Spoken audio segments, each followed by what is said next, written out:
네, 반갑습니다. 여러분 이렇게 뵙게 돼서 저로서는 굉장히 영광이고요. 제가 일반적으로는 대학에서 강의를 하는 사람입니다.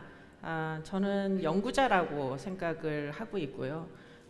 연구의 대상은 다 아시다시피 범죄자입니다. 그래서 범죄를 17년 정도 범죄자를 직접 만나서 연구를 해온 사람이고요. 간혹 이제 사람들이 의문을 많이 이제 갖는 것이 그러면 너는 프로파일러냐 이렇게 물어보시는데 저는 경찰이 아니기 때문에 프로파일러는 아닙니다. 그러나 범죄 사건에 대해서 분석을 하는 프로파일링은 하고 있습니다. 또 어떤 분들은 이제 그러면 너는 경찰이 아닌데 어떻게 이제 범죄자를 연구를 하느냐? 저는 대부분 이제 법무부에서 연구과제를 수행하는 그럴 때 실제로 이제 범죄자를 직접 만나서 그들의 이야기를 듣는 것이 저의 업무입니다. 많은 경우에 이제 사법제도 내에서 사건들을 처벌하는 기준들이 있는데요. 저는 그런 종류의 제도를 연구하는 사람이 아니고 그 제도의 대상이 되는 사람을 연구를 합니다. 그러다 보니까 지난 17년 동안 각종 다양한 이제 사람들을 범죄를 저지른 사람들을 만나왔고 그 중에는 연쇄살인범부터 오늘 이야기를 하게 될 여러분의 이해도가 정말 필요한 정말 안타까운 입장에 놓인 피고인까지 다양한 사람들이 존재합니다. 오늘 제가 여러분들하고 나눌 이야기의 주인공은요. 저와 같은 아주머니입니다. 저는 한편으로 또 아줌마이기도 하고 두 아이의 엄마이기도 하고 한 가정의 주부이기도 합니다. 제가 지금 이야기를 드릴 분은 똑같은 저의 입장인 대학생 딸을 둔 어느 아주머니의 이야기입니다. 제가 그 아주머니를 이제 만나게 된 시점은 2000년대 초반에 어느 이제 봄에서 여름으로 넘어가는 비교적 후덥지근한 그래서 바람이 통하지 않는 곳에서는 좀 뭐 온몸에 땀이 좀 나는 그러한 이제 시점이었습니다. 법원에서 이제 피고인을 만나 보아라. 피고인을 만나서 정말 왜 남편을 죽이게 된 건지 좀 더 상세하게 그분의 입장을 이야기를 듣고 법원에다가 의견서를 제출해 달라는 요청을 받고 그 아주머니를 만나게 됐습니다. 뭐 상당히 살인범이었기 때문에 저로서는 아무래도 일반 이제 살인범들을 만날 때 느꼈던 어떤 섬찟함 내지는 서늘함 이런 것이 있을 것이다. 예컨대 아주 극단적인 선택을 한 데는 그 사람의 어떤 성격적인 특성, 예컨대 뭐 좀 반인륜적이고 이런 면이 있을 것이다. 이런 생각을 하고 이제 구치소를 가서 앉아 있었습니다. 구치소에서 꽤 많은 시간을 보내게 됐는데요. 그 이유는 일반적으로는 이제 시간 약속을 하면 정해진 장소에 피고인들이 오는 데까지 한 10분에서 15분 정도 걸리면 만날 수가 있습니다. 그런데 이제 저는 일반 이제 접견실이 아닌 사무실로 이제 이동을 해서 사무실에서 이제 그분을 기다리게 되었습니다. 30분을 기다렸는데도 이분이 나오시지를 않는 거예요. 그래서 이제 당시에 뭐 그 근무자들하고 교도관들하고 이야기를 나누면서 꽤 시간이 오래 걸리는 것 같다. 일반적으로는 이렇지 않은데 무슨 뭐 문제가 있느냐 이렇게 이제 물어봤는데 그 담당 교도관도 이제 사실은 정확히는 모르겠다. 특히 이제 보안과에 있는 분들은 사동에 근무하는 사람이 아니다 보니까 실제로 왜 시간이 지연되는지 사실 전혀 알지 못한 채 거의 1시간 가까이 기다렸습니다. 그랬더니 제 나이보다는 약간 나이 또래가 위이신 한 10살 내지는 한 적어도 7, 8살 정도 위로 보이시는 어떤 아주머니가 양팔을 교도관, 여자 교도관들한테 의지를 한 채 정말 힘들게 걸어오는 모습이 보였습니다. 제 이제 만나야 되는 그 대상자였기 때문에 저는 굉장히 반가운 마음에 그분을 맞이하려고 인사를 드리고 일어나서 이제 의자에 소파에 앉으시라고 안내를 했습니다. 그런데 일반적으로 보면 피고인들을 이제 판결 전 단계에서 그렇게 만나게 되면 보통 자신의 이제 억울함이나 여러 가지 사건을 이제 저지르게 된 경위를 설명하느라고 굉장히 열성을 보이십니다. 그렇기 때문에 어떻게든 재판에서 유리하게 본인에게 좀 유리한 이야기를 해달라는 부탁과 함께 굉장히 여러 가지 말씀을 많이 하십니다. 그런데 이 아주머니는 어찌된 일인지 전혀 이야기를 나누고 싶어 하지 않았습니다. 온몸에 땀을 흘리시면서 시선을 전혀 마주치지 못한 채 심지어는 몸을 떨기까지 하셨습니다. 그리고는 이제 겨우 의자에 앉혀드렸는데 계속 몸부림을 치시면서 방으로 돌아가게 해달라, 나는 이야기를 하고 싶지 않노라고 사실은 지금 접견을 거부를 하셨습니다. 일반적인 태도는 아니죠. 그렇게 되면 아무래도 방문자들이 자신에게 굉장히 불리한 진술을 할 것이기 때문에 재판에는 불리하게 영향을 미칠 것이죠. 그러나 이제 아주머니를 곰곰이 살펴보니까 역시 사건 기록을 먼저 보고 갔는데요. 그 사건 기록 안에 이 아주머니는 결국은 남편의 폭력, 본인이 이제 사망하게 만든 남편의 폭력에 굉장히 장기간 동안 노출이 되어서 여러 가지로 상해의 흔적들이 온몸에 흩어져 있는 것들을 쉽게 발견할 수 있었습니다. 머리에는 이마에는 이제 몇 반을 꼬맨 자국이 있고요. 그리고는 이제 온몸에 움푹움푹 파여 들어간, 무릎에도 그런 파여 들어간 상해의 흔적이 있고 팔에도 상해의 흔적이 있고, 이런 것들이 아마도 추정컨대 폭력에 기인한 어떤 상해일 가능성이 굉장히 높아 보였습니다. 그리고는 여전히 그럼에도 불구하고 본인의 입장을 주장하지 않으시고 이야기를 하지 않으시고 일단 방으로만 돌려보내달라 하면서 너무나 많은 호소를 하셨습니다. 결국 면담은 진행할 수가 없었고요. 결국 그 상해의 흔적만을 확인을 한 채 아주머니를 돌려보내드렸습니다. 나중에 기록을 확인해 보니까 그 아주머니의 진단명은 정신분열병이었습니다.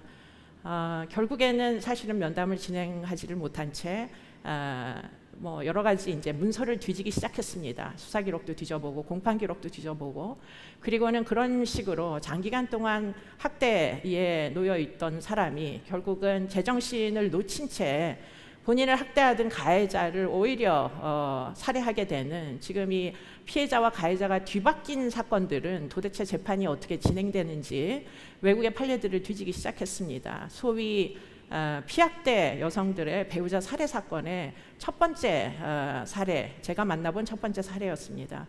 어떻게든 그분을 도와드리고 싶었어요. 왜냐하면 당시에 저도 아이가 둘이 있었고 그분도 아이가 둘이 있었고, 그분에게는 이제 대학교를 갓 입학한 이제 딸이 있었고, 저는 그때 뭐 저희 딸은 굉장히 어렸기 때문에 어떻게든 엄마 된 뭐 입장에서 상당 부분 그 아주머니의 어려움을 공감을 할 수가 있겠다라는 생각이 들었습니다. 남편은 지속적으로 폭행을 하고, 아이들이 만약에 없었다면 쉽게 가정을 떠날 수 있었겠지만 아이들, 특히 이제 딸이 둘이 있었기 때문에 그 딸을 폭력으로부터 어떻게든 보호를 해야 되겠다는 온전치 못한 정신을 가졌음에도 어쨌든 딸 때문에 가정을 떠날 수 없었던 그 아주머니의 입장이 왠지 같은 아줌마로서 공감이 되면서 내가 이 아주머니를 도울 수 있는 방법이 없을까 고민하기 시작했습니다.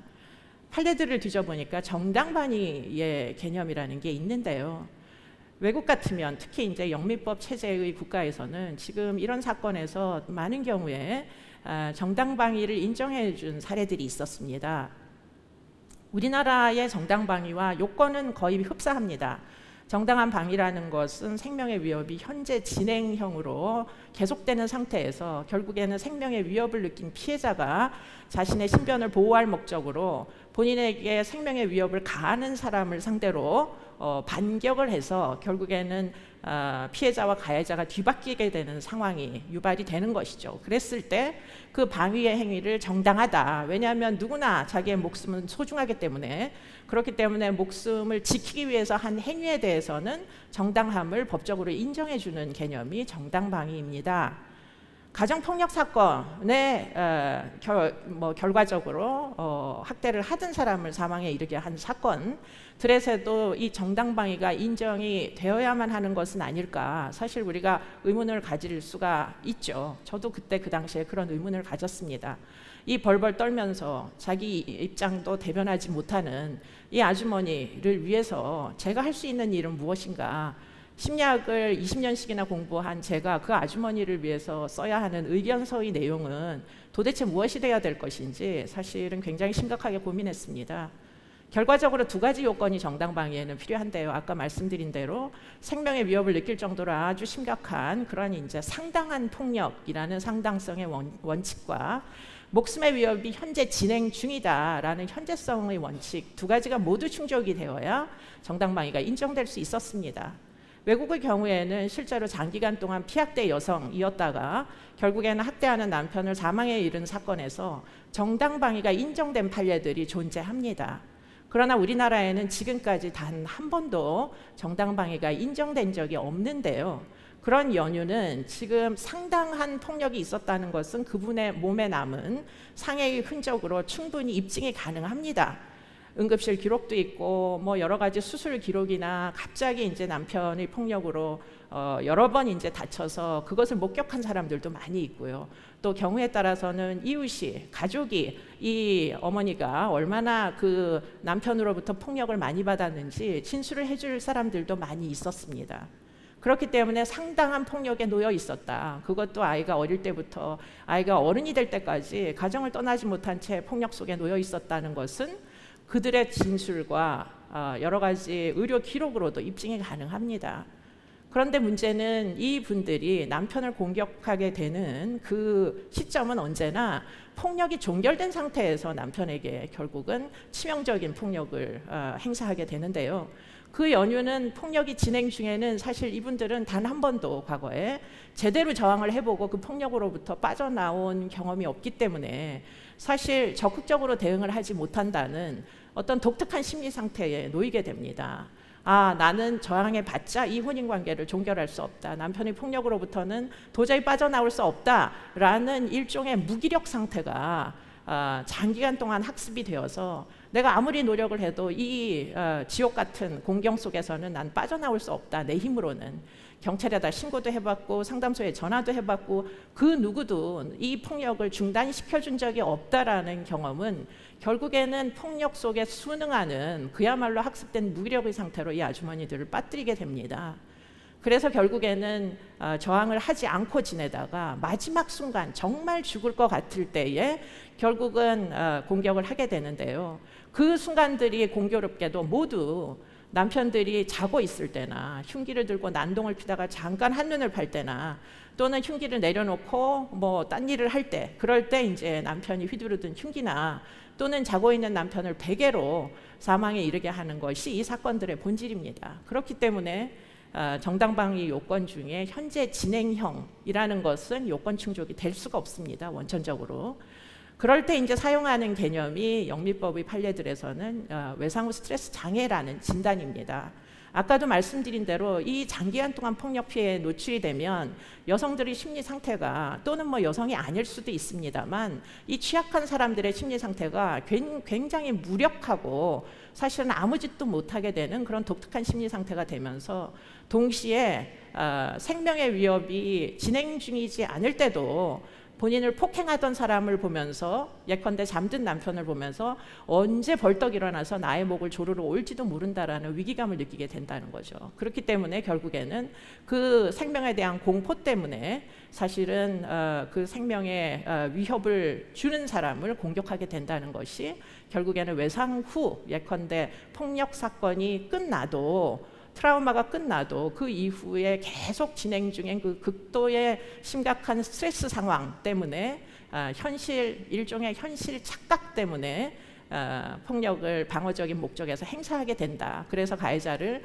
사망에 이르게 한다. 이런 이제 개념이 외상 후 스트레스 장애의 개념으로 설명될 수가 있겠습니다. 그런 사건에서 예컨대 외상 후 스트레스 진단이라는 것을 일종의 지렛대, 잣대로 사용을 해서 결국에는 그 현재성의 원칙이 이 피고인에게 있어서는 특별히 인정을 해 주어야 한다라는 판결들이 이제 외국에서는 정당방위로 인정되는 판례들입니다. 결국에는 이 아주머니를 위해서 2000년대 초반에 일반적으로 그렇게 배우자 살해 사건에서는 평균 형기가 한 8년 정도 나오던 시절이었어요. 변호인도 저도 굉장히 법정을 향해서 설득을 많이 했습니다. 이런 특수한 상황에서는 정당방위를 좀 인정을 해달라. 물론 우리나라에는 판례가 한 건도 존재하지 않지만 이렇게 위험한 생명의 위협에 늘상 놓여 있으면 현실적으로 객관적으로 봤을 때는 위험하지 않은 상황에 대해서도 위험하다고 느낄 수도 있다라는 점을 계속 설득을 했습니다. 거의 한 반나절 정도 저희가 이제 여러 법정 증언을 했는데요. 그리고는 재판부에서 잘 알겠노라고 답변을 하시고 이제 마지막으로 최후 진술, 피고인의 최후 진술을 듣겠노라고 법정으로 피고인을 불렀습니다. 마지막 순간에 이 아주머니가 법정으로 들어오셔서 무슨 말씀을 하셨느냐면 그것이 결국에는 변호인도 저도 굉장히 당황하게 만든 말씀을 하셨는데 그 아주머니는 재판장님 저를 교도소로 보내주세요 라고 이야기를 하셨습니다. 사실은 변호인도 저도 교도소로 보내시지 말라, 징역형을 주지 말라, 이 아주머니는 너무나 심각한 폭력의 피해자였으니까 무죄로 만들어 달라, 심신상실을 인정을 해달라 라는 요구를 했는데 막상 당사자가 들어와서 나를 교도소로 보내달라고 호소를 하시는 것이었습니다. 그래서 정말 온몸에서 기운이 빠지는 느낌이 들었고요. 이 일을 어쩌면 좋으냐, 징역살이 보내시지 말라고 그렇게 호소를 했는데 나 징역살이 가겠다고 얘기하니까 판결이 결국에는 아주 장기형이 나오는 거 아닌가. 저희가 굉장히 긴장하면서 판결이 나올 때까지 기다렸습니다. 판사님이 들어오시고 결국은 선고를 하셨습니다. 징역형이 없는 치료감호 2년만을 선고하시면서 판사님이 내가 이렇게 판결을 내는 게 우리나라에선 최초다, 이래도 되는지 나도 모르겠다 라고 이야기하시면서 치료감호 2년만을 내주셨고 그것이 결국은 언론에 많이 보도가 됐습니다.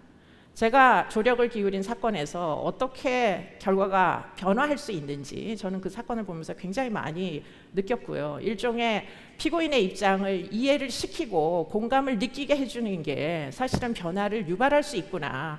그리고는 예컨대 이 매맞는 여성, 배우자를 살해한 매맞는 여성의 입장을 제대로 이해하지 못해서 왜 이혼 안 하고 왜 그 혼인관계에 계속 있었느냐, 그거 네 잘못 아니냐라는 추궁으로부터 이 여인들을 어떻게든 좀 더 정의로운 판결로 이끌 수가 있구나 하는 그런 변화의 계기를 느낄 수가 있었습니다.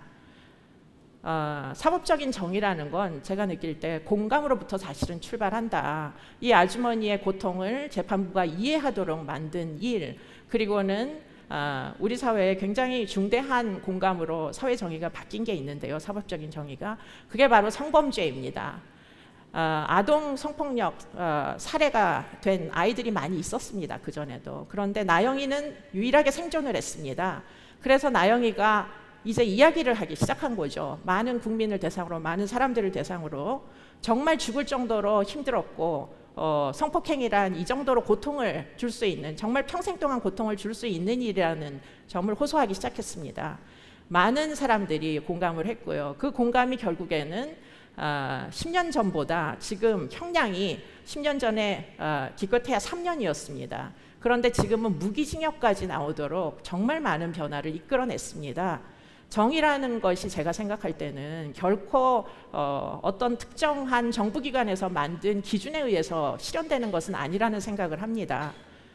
결국에는 여러분들이나 저나 그 사람들의 입장을 좀 더 관심 있게 보고 무엇이 잘못됐는지 하는 것들을 같이 고민하고 토론하고 그리고는 공감을 느껴서 조금이라도 나은 방향으로 변화시키려는 선의의 노력들이 모아지면 이것이 정말 우리 사회를 많이 바꿀 수 있다는 점을 확신하게 됐습니다. 앞으로도 이 일을 저는 계속할 것 같습니다. 대변하고 설득하고 공감하는 일들을 계속할 것이고요. 여러분들도 저와 함께 이런 문제에 좀 더 귀를 열고 공감을 많이 해주시면 우리가 뭔가 부당하다고 느꼈던 일이 앞으로 조금씩 변할 수 있을 것이라고 저는 믿습니다. 감사합니다.